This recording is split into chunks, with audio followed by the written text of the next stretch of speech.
Ek het vanoggend 'n versoek. Dieselfde versoek wat Paulus gehad het teenoor gelowiges in die gemeenskap. En dit is 'n versoek tot verantwoording teenoor mekaar.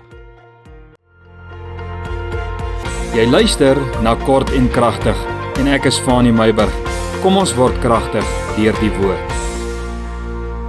Dit is donderdagoggend en ek groet jou. Vanoggend het ek 'n versoek. 1 Tessalonisense 5 vers 14. En ons versoek julle, broeders en susters, vermaan die onordelikes, bemoedig die kleinmoediges, ondersteun die swakkes en wees lankmoedig teenoor hulle almal.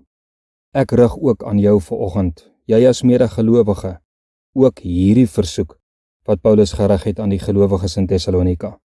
Nommer 1, vermaan die onordelikes, onder dis 'n versoek.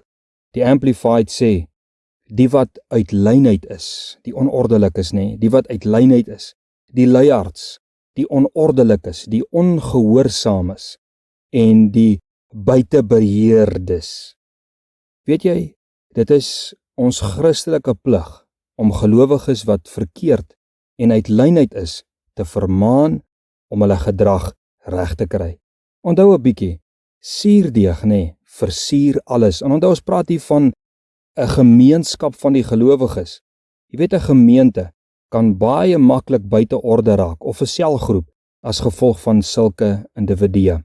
Vermaan hulle. Dis die versoek. Tweedens, bemoedig die kleinmoediges.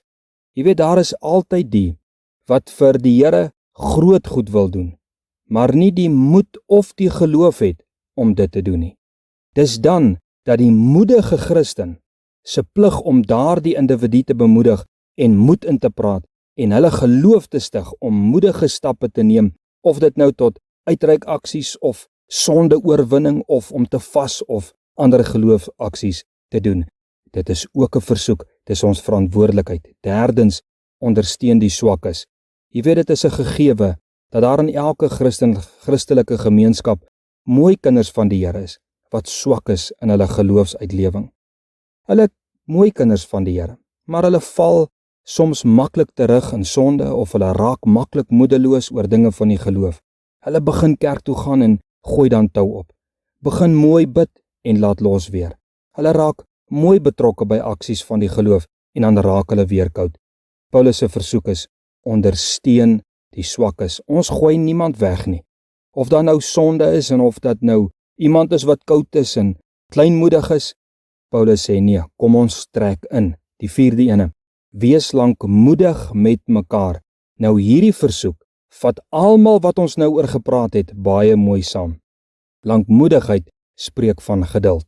Hê geduld met die onordelikes wanneer jy met hulle praat. Hê begrip, maar wees ernstig en onthou nie alle ongehoorsame dade word maklik afgesterf nie. Onthou dit, hê geduld met die kleinmoediges of die kleingelowiges en die swakkes.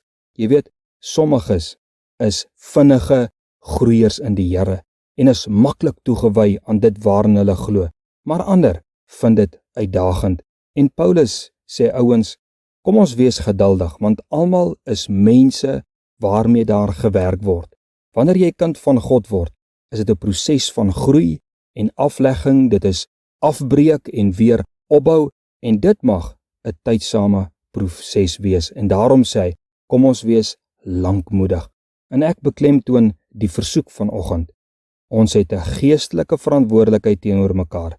Jy wat sterk is, moenie troon oor die wat swakker is nie, maar hak in en skuif onder iemand se skouers in en vat hulle saam met jou tot die volle grootte in Jesus Christus.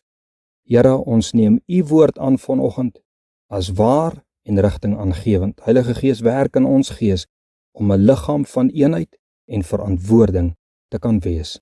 Amen.